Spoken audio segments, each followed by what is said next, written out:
Our special guest this week, first time here in Sarasota. It's a pleasure to have her here. She tours all over the United States. She has been featured on Last Comic Standing and America's Got Talent. Welcome, Alycia Cooper, ladies and gentlemen. Alycia Cooper, let her hear it.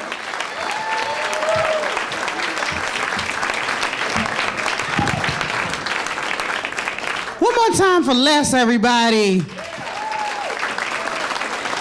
That's how you start a show. How y'all doing? Y'all look so good. This is my first time ever being in Florida. Give it up for me for making it through Florida. Y'all have the biggest bugs in the world. When you get bitten, the bite is the size of an SUV. My arm swole up, it was two-tone. What kind of fucking bugs and animals do y'all have out here? Y'all got tadpoles and gators. Like, you gotta fight for your life in Florida. This is no joke. But I do like it. Where's the lady with the $350,000 job and the benefits? Where's she? See, my black ass show up and the offer is rescinded. You see what I'm saying? I'm going there Monday. You ain't gotta hire me, I'm working. Because I'm broke. At any moment, the car repossession people can come snatch my car. So I only put $5 worth of gas in it a day. Because I'd be damned if they're gonna snatch it on a full tank. They might take it, but they gonna tow it. Everybody I know is broke. My cousin's so broke, he texted his wedding invitations. I texted him back a picture of a gift.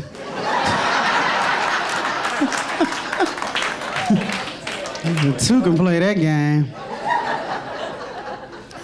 A friend of mine just got laid off working at the unemployment office.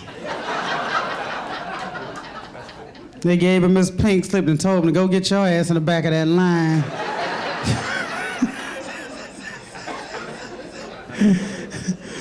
You know the drill. And each year they charge us more and more and give us less and less for the same services. How you charging people $25 to check their first bag at the airport? They know we going out of town. We have to take something. I fixed them. I stood in the lobby and put everything in my luggage on my body. I had 8 suits, 4 skirts, a Wonder bra, some feety pajamas, a pair of shoes on my feet, another pair tied around my neck. I sprayed all my perfume on.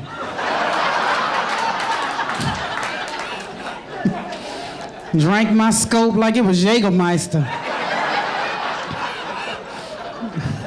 Said, you ain't getting this $25. And they were like, ma'am, you're leaving your luggage. I was like, you mean my hat? I went straight to security checkpoint. That's another place I hate. You almost got to get butt naked to go through security checkpoint. Take this off, take that off, and take your coat off, and take your shoes off. I canceled my health insurance the other day because they giving pap smears at the airport.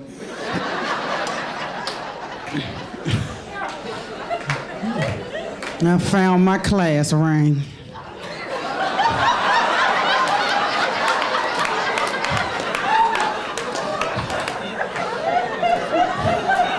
It still fits. It still fits.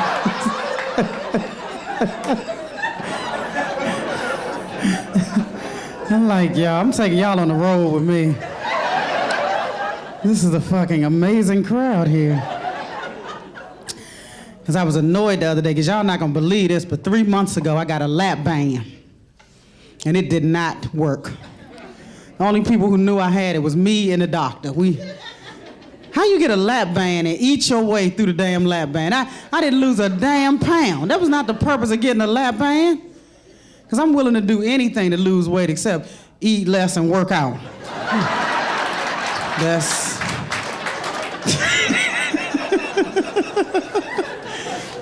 That's the only 2 things I'm not willing to do. And I knew I shouldn't have done it after I did it because the first meeting, you know, I went in, they was telling me about the procedure, you know, and the doctor, I was listening to him, but I was eating a foot long. And I said, I can do this. So he said I had to come in once a month, bring in my journal of what I've been eating and all this crap. So I do it and I'm through. I did everything I had to do, all my appointments. 2 weeks before the surgery, he tells me I have to be on a liquid diet for 2 weeks. Y'all know that's not gonna work. If I could have done a liquid diet, I wouldn't need a damn lap band. I was like, all this technology and this is the best you have, a liquid diet? Come on. Because when you're fat, you have a fat mind. And your fat mind tells you can do stuff you can't do. It makes you slick, makes you think you can beat the system. So he tells me this is the first day of your 2-week liquid diet. Drink water. You know, you can have some broth. You can have some, he named about 3 things. And I said, okay. On my way home, I stopped at Popeyes and got me some chicken. And I said, I'm gonna chew this chicken so long it's gonna liquefy.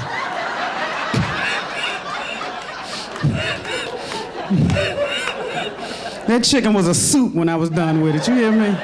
And it was good as hell. I didn't make it. So now it's the day of the surgery. The doctor asked me, did you do your 2-week liquid-only diet? I said, I sure did, Knowing when he opened me up, he was gonna see all kinds of Five Guys burgers and fries, but by then it was gonna be too late. I said, you want the money, don't you, Doc? Says he's rolling me down the blue bonnet. My mother gonna look at me and say, well, you had your fun. How do you describe overeating as having had your fun? Like I was at Six Flags going, wah! With a steak every day. How do you have your fun overeating? I said, that was a weird thing to say. Like, is life over now? And I was like, I hope I have as much success going under the knife as I did with the fork and the spoon. I did it. I had the surgery and it ain't work. Then I gotta be insulted by turning on the TV and seeing supermodels doing burger commercials. Have y'all seen that Heidi Klum burger commercial? That is so offensive. Like we believe Heidi Klum is eating a burger. This burger was twice the size of Heidi Klum's head. She couldn't even bite the damn burger in the commercial.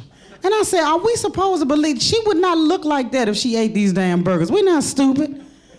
That is insulting what they do to us. Madeleine Albright said there's a special place in hell for women who don't help other women. There's also a special place in hell for women who pretend to eat beef. I'm pissed off at Heidi Klum right now, and I'm even mad at the commercials and the people who put them together because they'll never let a fat person do a fast food commercial, which I think is ridiculous, because who better to advertise fast food than a fat person? Somebody you can really believe is eating the product. Because if I turned on a burger commercial and saw Louis Anderson biting into that burger, I'm putting my socks and shoes on while the commercial is still rolling. I'm taking my ass wherever Louis is, because I know he knows what the hell he's talking about. I want to go where Louis goes, not Heidi.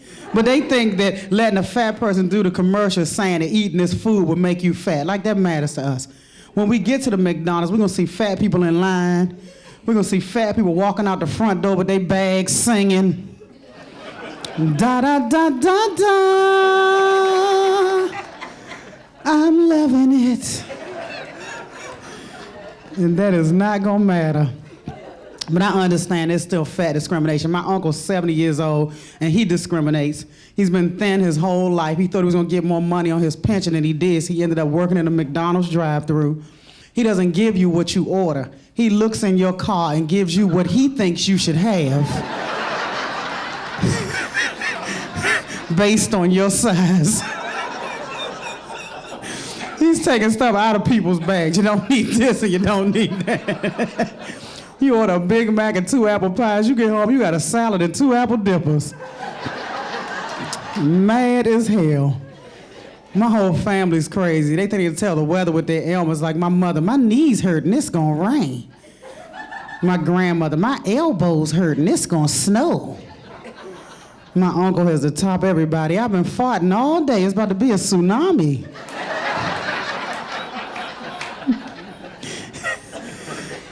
Ooh, these lights are hot. What are they on? Rotisserie Negro? I am done. But I like Florida. I like to see all the happy couples because my boyfriend just cheated on me. He told me his body betrayed him. Men, don't try this at home. I don't even know what that means. Like he had no control over his body. I was like, you can use betrayed me to absolve yourself of any wrongdoing in life. You can be in the store and be like, I didn't mean to steal that CD, but my fingers betrayed me.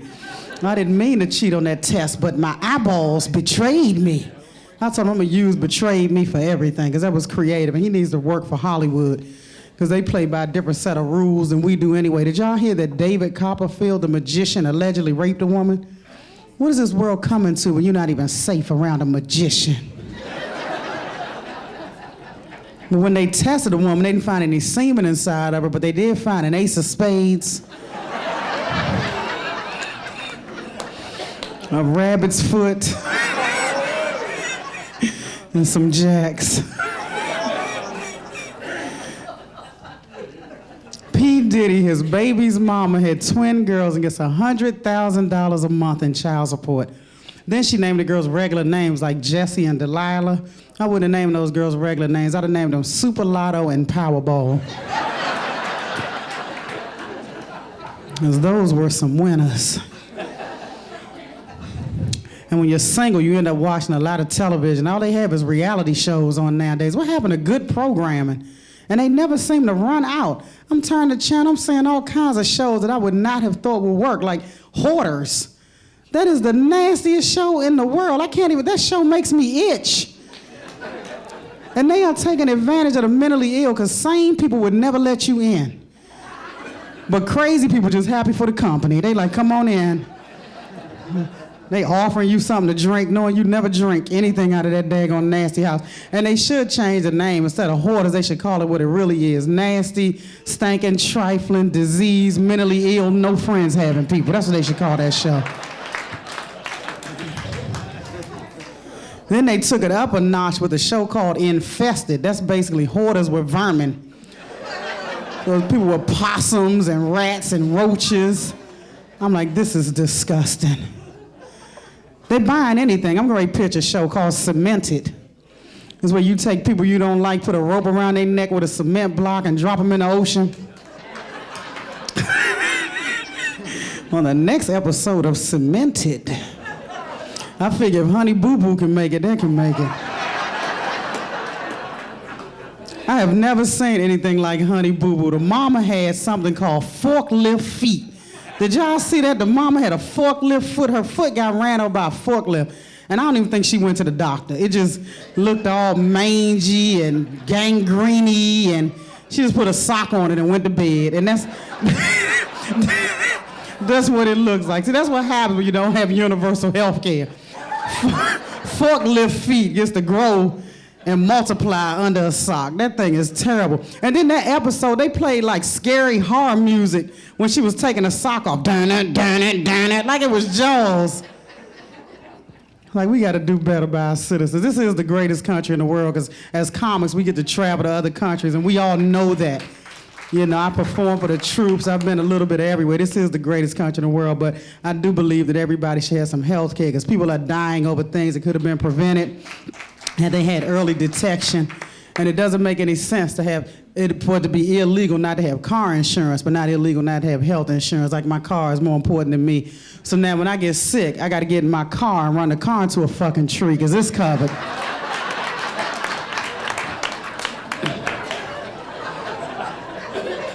Then I gotta get all my ills handled in the emergency room, because I only have one shot. So I'm like, my neck and my back. And can you check my vagina, because I think that tree gave me herpes.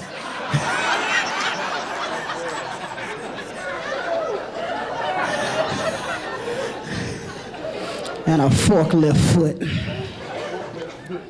Too many reality shows. They never run out. And the E! Network, they turned the whole network over to the Kardashians. How's a whole family of talentless people worth millions and millions of dollars?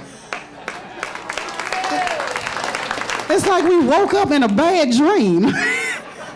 Back in the day, families had to have talent. The Jacksons, the Osmonds, you're gonna do something for this money. I don't know how they making money. They have no talent. They just walking around fighting with each other, pointing and shopping. And somebody is watching this mess, all because the middle daughter had a sex tape. Is that all it takes to get everybody in your family paid, a sex tape? What message are we sending to our young girls? I wish I had known. I had brushed off my old sex tape from the 80s when I was 100 pounds thinner. It's on VHS. You gotta fast forward through a whole lot of stuff to get to the action, but it's on there. You gotta fast forward through the '84 Super Bowl and Who Shot JR and a couple episodes of Alf. You have to adjust the tracking. You're like, is that a nipple or a potato? What is that? Is that an elbow? What is that? And those were the days. But I like y'all. If y'all didn't think anything I said was funny tonight, y'all really gonna find this funny. I'm selling DVDs in the lobby.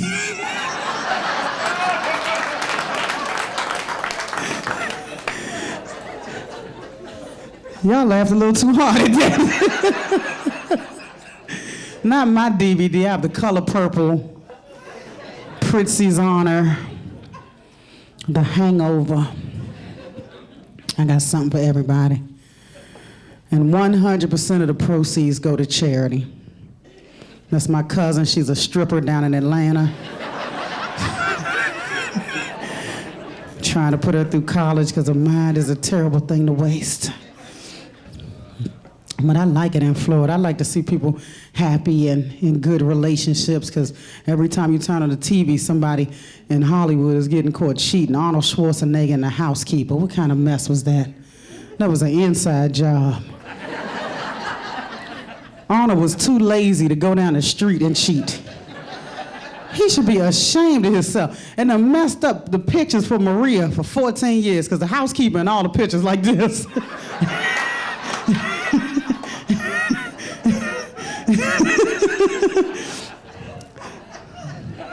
Tiger Woods and 23 side women. I thought Tiger was gonna be cheating with classy women, women who watch golf. But these were strippers and porn stars and prostitutes. I was shocked. These were some of the most low-rent women on the planet. If Tiger's life was a Monopoly game, these chicks would have been Baltic Avenue and Mediterranean. Prince Charles cheated on Lady Diana for a woman that looked like the Quaker Oats man.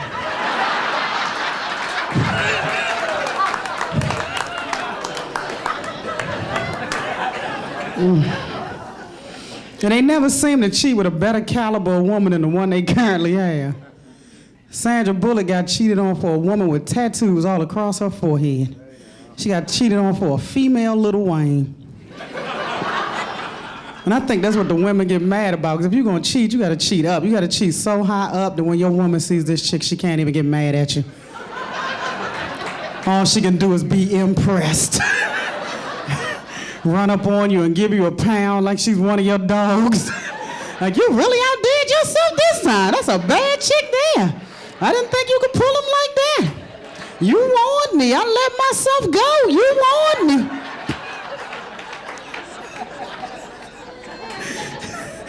The best chick won. Then I read something disturbing the other day. I read that George Lopez is divorcing his wife. That's not surprising, but what is surprising is that 7 years ago, George Lopez's wife gave him one of her kidneys. How do you leave somebody that gave you a kidney? That's a life-saving organ. That's like an Xbox or an iPod or a Kindle. That's a kidney. And what if the one good kidney she has left goes bad? I don't even need 2 sentences of my divorce. You can keep the mansions, the cars, the kids, and the dog. I want my kidney back. You going back on dialysis. I'll be damned if I'm gonna give you the strength to screw another chick with my good kidney in your body. I'm gonna stab you, I'm gonna stab her, I'm gonna stab that kidney. Like, George is offering you $50 million. Nope. Kidney. He's gonna throw in 8 houses, 4 cars, and some land. Kidney. He is gonna throw in a 50-foot yacht. Name it Kidney. I call his mansion every morning at 3 a.m. like clockwork. Bling! Hello? Put my kidney on the phone.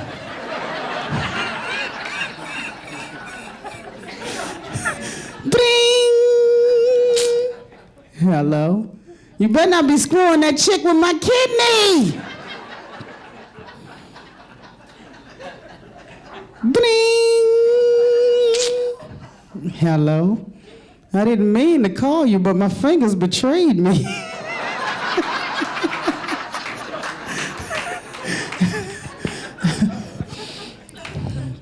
You guys have been great.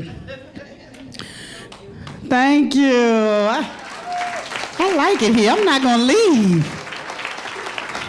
This is the best club in the world, too. McCurdys in Sarasota. I love it. This has been a good weekend because I recently found out I was the reason for my parents' divorce. So don't worry, it's all good. I've been through therapy. I was 5 years old, and I did what all 5-year-olds do. We walk in the room with our parents in the middle of the night. Well, this particular night, my mother and father were having sex. And my mother was on top of my father. So the next morning, I said, Mom, why were you on top of Daddy like that? And she said, well, your father's stomach is fat, so I have to sit on it once a day to flatten it. And that's when I said, well, Mom, you're just wasting your time because every day when you leave, the next door neighbor comes over, gets on her knees, and blows it right back up.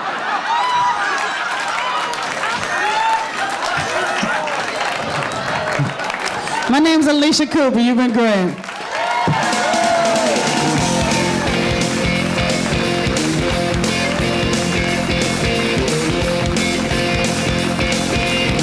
Alycia Cooper, let her hear it.